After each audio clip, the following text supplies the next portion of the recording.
Russian trucking companies have been screwing over people over and over and over again. I'm talking about company drivers, and I'm talking about owner-operators. The Russians fired me up out their truck, man. I was running hard, beating the road down 4,000 miles a week. What's going on, good and wonderful people? It's Sage here, and I'm back with another banger today. So I know that I'm in my truck right now. I usually make videos at home, but something came up. I had to drive all the way to Vermont. I'm pretty tired, so I apologize if this video is all over the place. I'm doing the best that I can, and I really do like sticking to that Saturday schedule. But like I said, this video is all over. Look, here I go. If this video is all over the place, I apologize.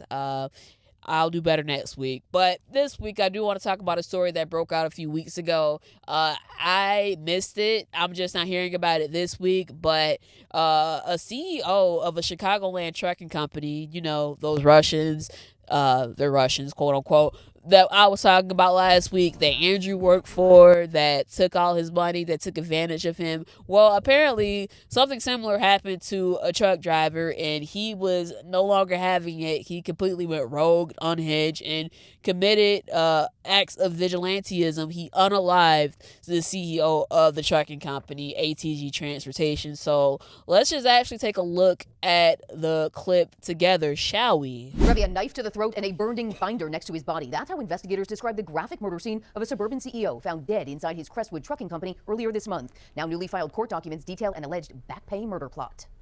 All right, guys, so I have to pause it for copyright. But yes, like I said, these Chicago area trucking companies, they're very cutthroat. They're very known for making all types of outrageous deductions. And a lot of times these deductions are very egregious. And they're known for allegedly stealing wages of company drivers. I was watching a video yesterday by Chasing Andrew Jackson, as he mentioned that he was owed some money in back pay, and the trucking company that he worked for constantly told him that it was going to be on next week's paycheck and next week's paycheck, and he knew that that was a scam. Let's take a look at that clip, shall we? Did they call you about the $2,000 that's supposed to go on your check tomorrow? Hell no, they didn't call back, fool.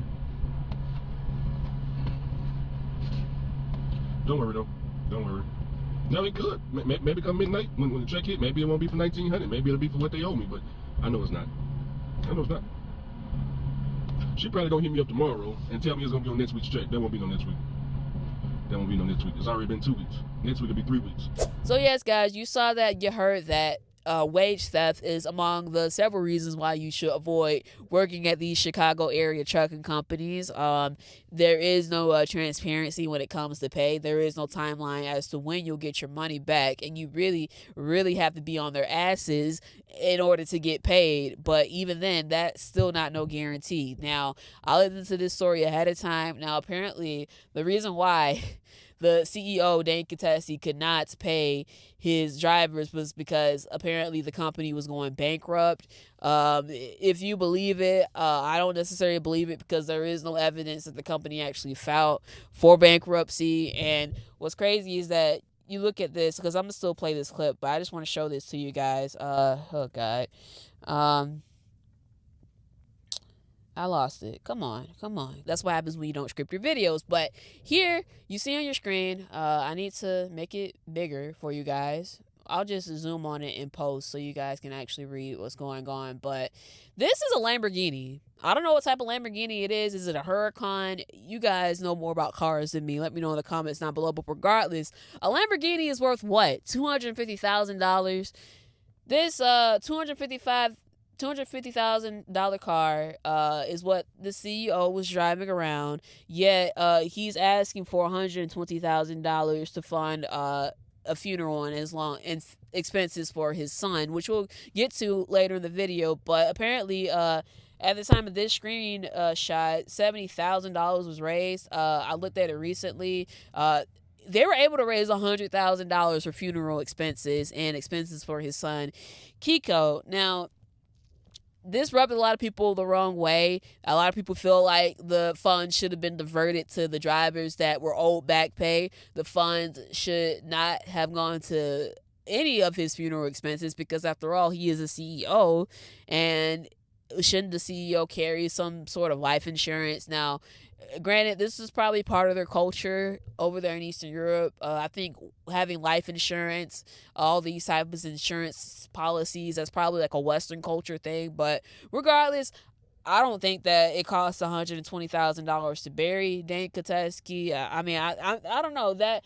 I don't know, how much does it cost? How much does a funeral cost? Does it cost $100,000? Does it cost six figures? I have sympathy for the CEO. I do feel bad. I do hate that he lost his life. He didn't have to die, but this right here, this is just bad optics, okay? Because he's gone. He was a husband. He was a father. A wife is going to grow up without her husband, and a son is going to grow up without his dad. That is an absolute tragedy. But let's just continue with this video. I think it's at 1.5 speed, if I'm not mistaken. Yeah, it is at 1.5 speed. So let's just continue.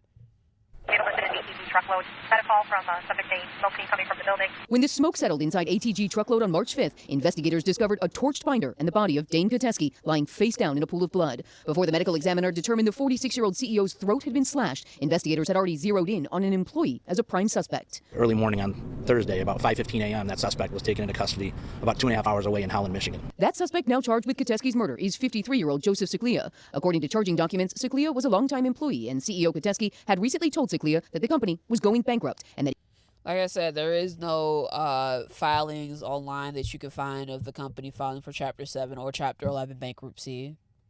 even though Kateski owed a substantial amount of money to Secula, he was unable to pay him.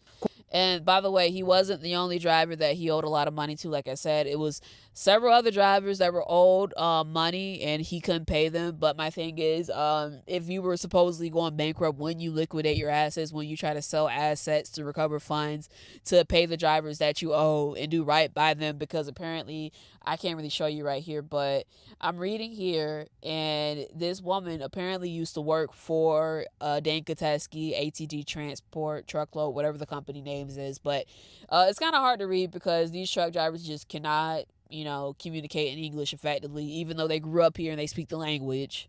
Go figure. But she says, yes, I did hear they've known each other for years. I never said Dane deserved to be murdered. He definitely was a good man and totally different European boss compared to a lot of them other Chicago-based companies. Did you know that Dane currently owes most of his drivers? Did you know that we all were blindsided with the ending of the business? Did you know someone called Dane and warned him Friday that Josif was coming to the yard to kill him? So apparently, allegedly, this was premeditated, which is why he was charged with first-degree murder. Did you know that I was sitting in there when the man walked in? Did you know the stuff he said in front of us about Dane? Dane wasn't aware of the threats he did. He just did not take this time serious.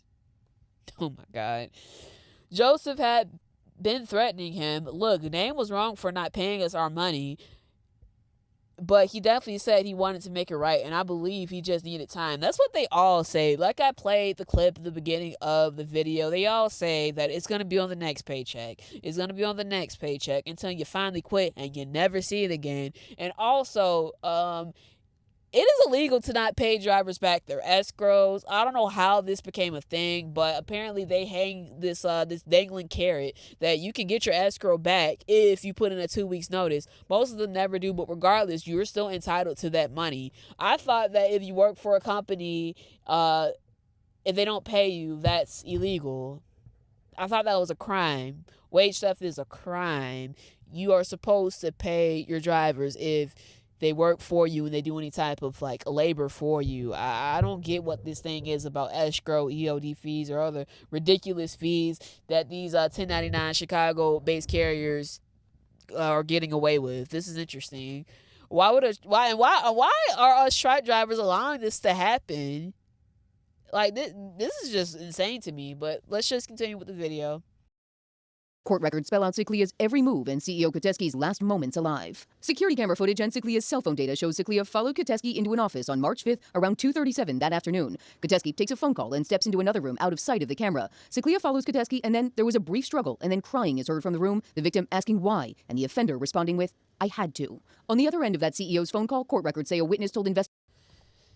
And I mean, listen, we can say all day that these trucking companies, the people that work at these trucking companies that, you know, are at the top, you can say that they're scum of the earth, and there is truth to that, but I really do feel sympathy. I really do hate that, you know, that his family's going through with this. He didn't have to die. He didn't deserve to die. So I do see the humanity in people. Okay, because like I said, a wife is growing old without her husband. A son is growing up without his dad. So I can imagine how traumatic that is for the family. That, you know, the way that he, you know, died, the way that he was murdered, it was very cold-blooded. It was very brutal. And I think that this Josif Secula guy is going to, of course, spend the rest of his life in prison, but it doesn't change a thing. I mean, just like with Luigi Mangione and the healthcare CEO, I mean, yes, he was unalived, and yes, insurance sucks. It's a scam. It's a ripoff, but that still doesn't change the fact that every day people are getting scammed and ripped off by insurance. They're getting undenied claims left and right.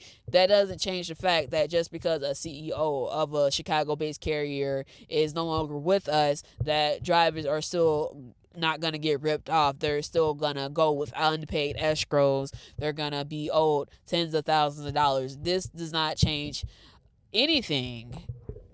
Yeah, like I said, I didn't know about this story at all until this week, actually. This apparently happened last month, so I'm definitely late to sharing this story and reacting to it with you guys. But like I said, this video may be unorganized all over the place. I apologize for that. I did the best that I could.